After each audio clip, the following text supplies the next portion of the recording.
Hello everyone, my name is Noel and welcome back to the IKE solo Path of Radiance Let's Play.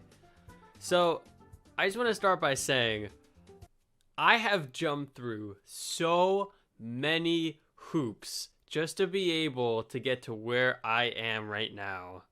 I have a new recording setup. I've gone through 3 upscalers. I've had to do a ton of research. I have a new capture card. I would just go completely different setup than I'm used to. But hopefully this results in the best possible setup I can do for recording retro games. Now I know it's not like quite literally the best possible setup, but if you guys want to know more, I might make a separate video about it. But to say in short, for the capture card, I'm using the HD60 Pro, the Elgato.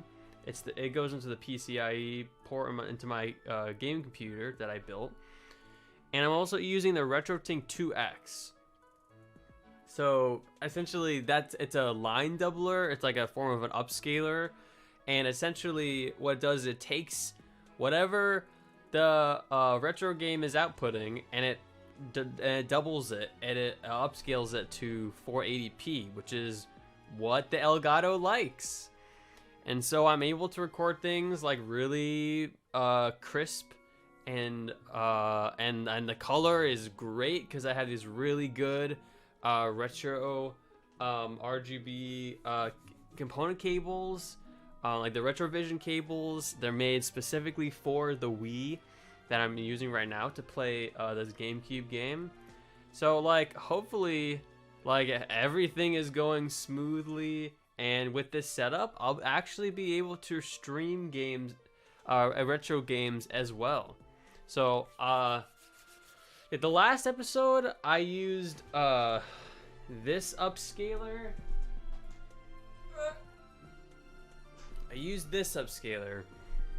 And let me just tell you now, if you know anything, I did so much research into upscalers. I now am very familiar with it all. But this is great. Okay, this is actually really bad, but this is okay for just playing things. It's horrible for recording, especially the audio. It just ended up lagging the audio. So the video that the last video, I used this, and I actually like would skip frames and it would lag, and I had to like condense it down to like speed it up essentially. Yeah, it was just don't get this, okay? Get a RetroTink 2X, because it is the cheapest version of an upscale that you could possibly get. The other more expensive, the other one next so the RetroTink was like $80. The next best thing is the OSSC, and that thing's like $200. And then the FrameMeister, which can go anywhere from like $400 to $600. So yeah, this is the most I'm spending on this stuff. And the cables were like $30 too. But now I can play seamlessly on my computer and the TV, and it looks great. The colors are great. I'm gonna, there you go, and turn the game audio all the way up. So, all right, nice.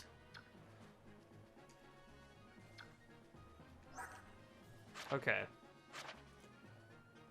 Now, one question. Do I have... So, one thing that the RetroTink has is a smoothing filter. And I was playing around with the settings, trying to get it to work. It turns out I just needed to restart my computer and update my graphics card. But look how good this looks. This is 480p, but the only way you're gonna get this kind of quality is if you were to emulate this game. If you were to record this with component cables, It's gonna look horrible. But look at this. This looks so good. One thing I love too is because it's the RetroTink and the GameCap HD 60 has no latency, or it has like barely any latency. It's like a frame maybe. So I don't have to listen through my TV anymore. I can listen through my computer. It just makes things so much easier. It's all consolidated. Okay, I know you guys probably don't care. You guys want to see this late epic gameplay. All right, so first things first. This this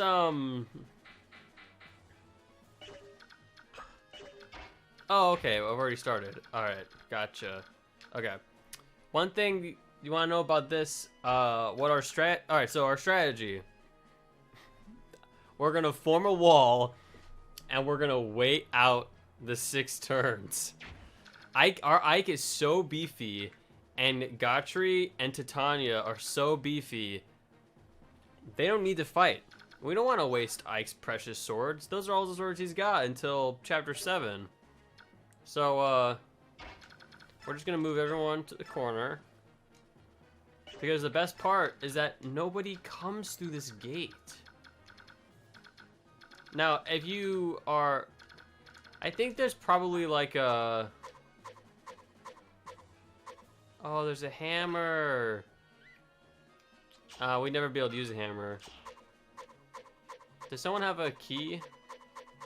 Or I forget, maybe someone else opens the gate. Or maybe maybe that gate, oh, you know what? That gate doesn't open till chapter 8. Okay. But yeah, all we do is we just move all of our boys. I'll have you rescue Riss.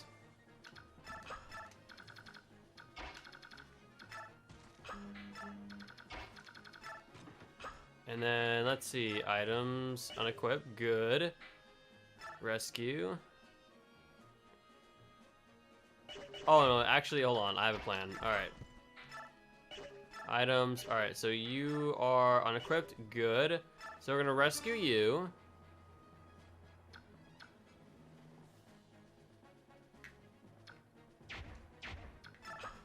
Put you there. We're gonna take and drop there. Oh, actually, oh no. Yeah, it's fine for now. It's fine for now. And then we're just gonna unequip. And I don't have to do anything else. Anything else. Isn't that crazy? I just have to wait. I will do this. There we go. This way, they can't get to anyone else. So how are you guys been? Are you guys doing good? I hope you guys are doing good. I have had quite an eventful, how long has it been? 3 weeks since I've been trying to figure out how to record retro games with my new capture card, my new computer. See, look how crazy this is. One of the crazy things, and I don't think I might have mentioned it last episode, but I ended up playing chapters 4, 5, and 6 with this thing, and then it ended up not working because it would like on and off like kind of work, and I had to go back and record it, but I didn't back up the save, and so I had to replay the whole game in my free time. So that was very not cool, to say the least. Yeah, I'm really excited about the recording setup. I'm probably gonna make like a separate video just so I can like get the word out there, because when I was, because I know a decent amount of people have this capture card, this Elgato capture card, or one very similar to it, and I could barely find out from anyone if my setup, yeah, I'm fine, was gonna work or not. I had to like, I emailed the guy who makes the Retro Tink, which is the upscaler. I don't think I explained it very well. The Wii has a special component cable, and the component cable goes into the Retro Tink, and then outputs it to HDMI, which goes into the Elgato.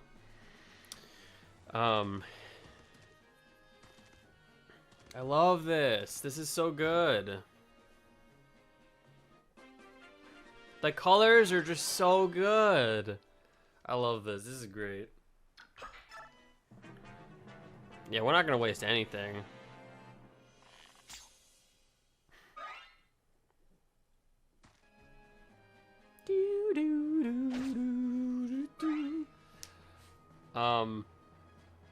Let's see. What's new in Fire Emblem? The Three Houses DLC came out, and I gotta say, it's been interesting to play. Bailey, do you want to say hi? Oh, no, he does not. I don't know. Playing the Three Houses DLC, like, the characters are fun, but it feels like Maniac Mode in Path of Radiance. There's just too many characters, and I do agree with a lot of the other FE2. We're gonna turn 6. We're fine. We're fine. Yeah, we're good. Yeah, you want a piece of the Ike? Oh yeah, dude, I love how Ike is just sitting there. They're just standing there, not fighting back, and they're like, "Oh, I missed." It's just hilarious.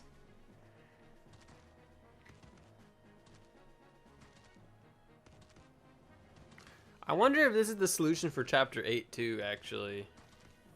That'd be hilarious. Grr, how have they lasted this long?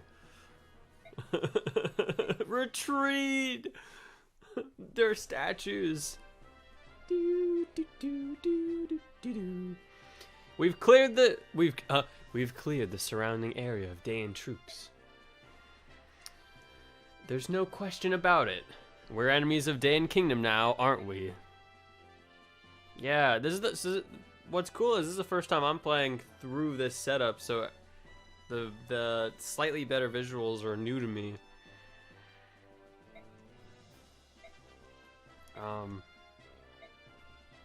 So I think I talked about in the last episode, but Path of Radiance might get a remake.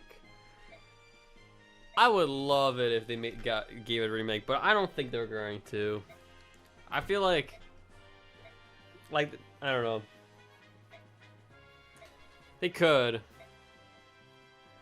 I think a lot of people want a Thracia or a Genealogy remake, but a lot of people are like, I don't know if they're ever gonna remake it. I could see them remaking Genealogy.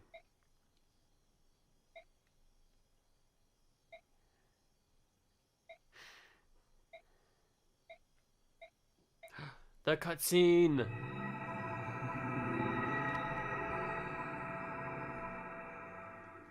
When you first play Path of Radiance, you're kind of like, why did they waste so much? Like, there's only 6 cutscenes in the game, and that was one of them. And so you're like, oh no, I skipped it. Ah, darn.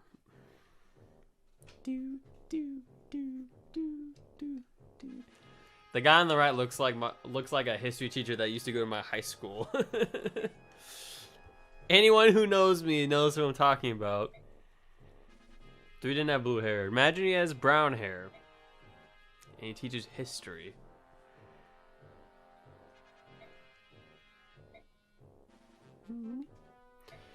So yeah, I was talking about the Three Houses DLC. I have yet to see how recruitment works in the main story, because after you beat certain chapters, it'll be like, oh, you can recruit this character, you can recruit this character in the main story, but I don't know if it means you can instantly recruit them, because I'm pretty sure you're able to recruit them like normal from chapter 20, once you beat the first chapter. So, and then every chapter you beat, you get a little thing on the menu. It's like, you can recruit this person. So I'd love to know if it was instant. I would love it if that was the case, because recruiting, I'm gonna put it here. Recruiting people is like, I don't know. There's so much busy work in Three Houses. I'm not gonna make this a Three Houses rant. I love Three Houses. Yes, I can do the narration. All right, you guys ready for this epic narration? The continent of Tellius, blessed by the goddess. To the northeast lies the land of Crimea, home of the Grail mercenaries. Right there. Without warning, Crimea's eastern neighbor, the Kingdom of Dain, launches an attack on Crimea's capital city of Melior.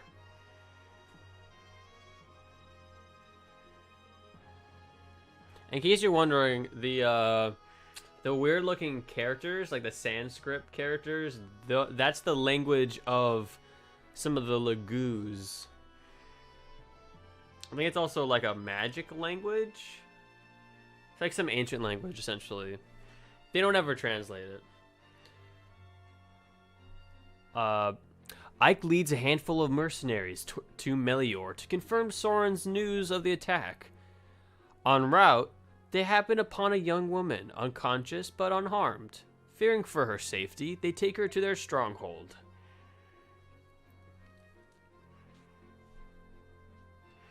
When she awakens, the woman gives her name as Alencia and lays claim to the title of Princess of Crimea. She relates the sad tale of her flight from Crimea and of her parents' murder at the hands of Ashnard, King of Dain. The Grail mercenaries answer Princess Alencia's plea for help and agree to escort her to the Kingdom of Gallia.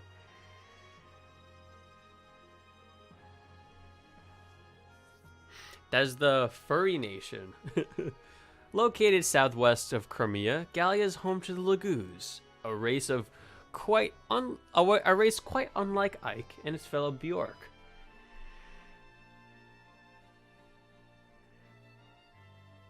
Crimea and Gallia have long struggled to overcome their differences.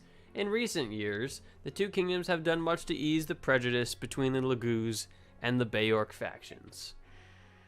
Their combined efforts have forged a bond of trust and friendship that may yet overcome years of intolerance. Ike and company escaped the Dain army, abandoning their longtime base. From there, they begin the long march toward Gallia. Their task and their destination far, they slip into the ocean of trees.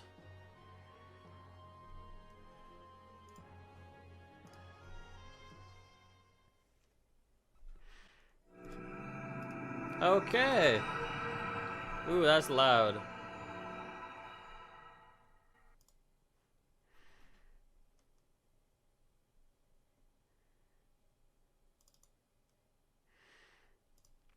I'll go ahead and I'll read this. That way, I don't have to read it for next time, because we're getting close to finishing up the chapter. So, yeah, so they're just walking through the forest. I mean, this is the Ike solo. What can I say? They're irrelevant. Subhumans. Right after I play this game, I me and my friend Tyler would constantly joke about the funny language that they use in this game, and just be like filthy subhuman. Yeah, this kind of stuff right here is why I assume they would never give Path to Radiance a remake. It's just a little too like, I don't know. I feel like it's very polarizing, or it's very it's a little too real for a Nintendo game. I mean, the game's literally about racism and like human trafficking and fighting those things. Like, it's a positive message, but it shares it. So my dog shares it so like boldly, and I feel like it's just not how Fire Emblem is, or a lot of Nintendo games are. So I don't know. I would hate for them to remake this and then downplay the racism in this game, because it's very centered to what makes Path to Radiance and Radiant Dawn them.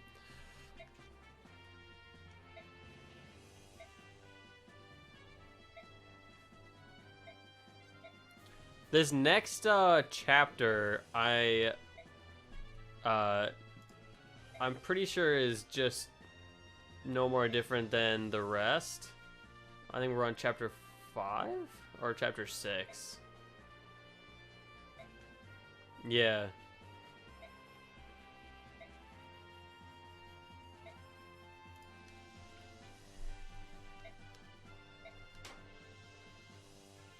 I always find it funny how I gets called pup. It's kind of adorable.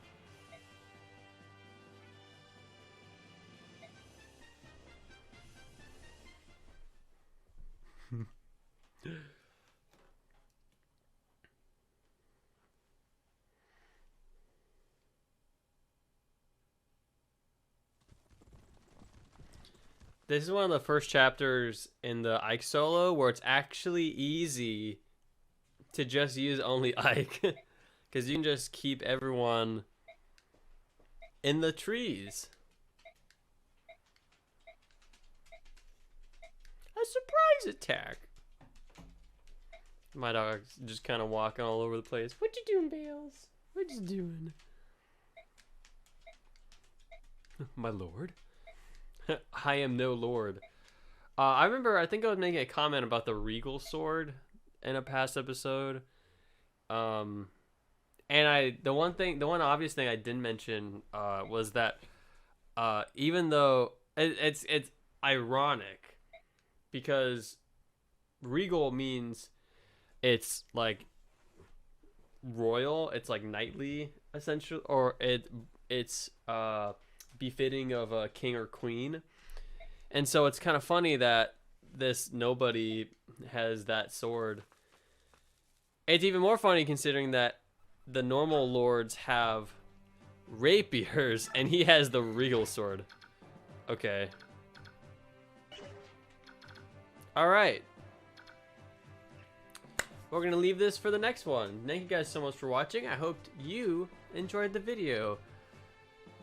There's more planned where this came from, and I'd like to say that me and Tom right now are working out a pretty fun schedule for recording. So I'd expect more Halo 2 and more Ike, and hopefully soon Hyperlight Drifter, Hat in Time, more Mario Sunshine. Mario Sunshine with the new setup. It's gonna look great.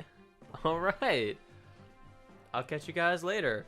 Oh, before I go, it would be awesome if you subscribed and click the bell. You don't want to subscribe? What? You're telling me you don't want funny memes? 3, 2, 1, go! It's over, Anakin! I have the friends. Or good gameplay? Well, everybody. Alright, now I'm dead too. Fuck, I died. This is hard. I can't kill him! Why can't I kill him? Because you need a sword. It doesn't actually change the damage. I don't have shields? Yes, why do you think I was dying? Oh my god. Why do you think it was so bad? Do you think I just had unlimited ammo and was still dying? Yeah, this isn't gonna work. Now you're saying it while I'm having fun. Fuck you. Or this face? Or my dog? Oh, you do? Okay. Good choice.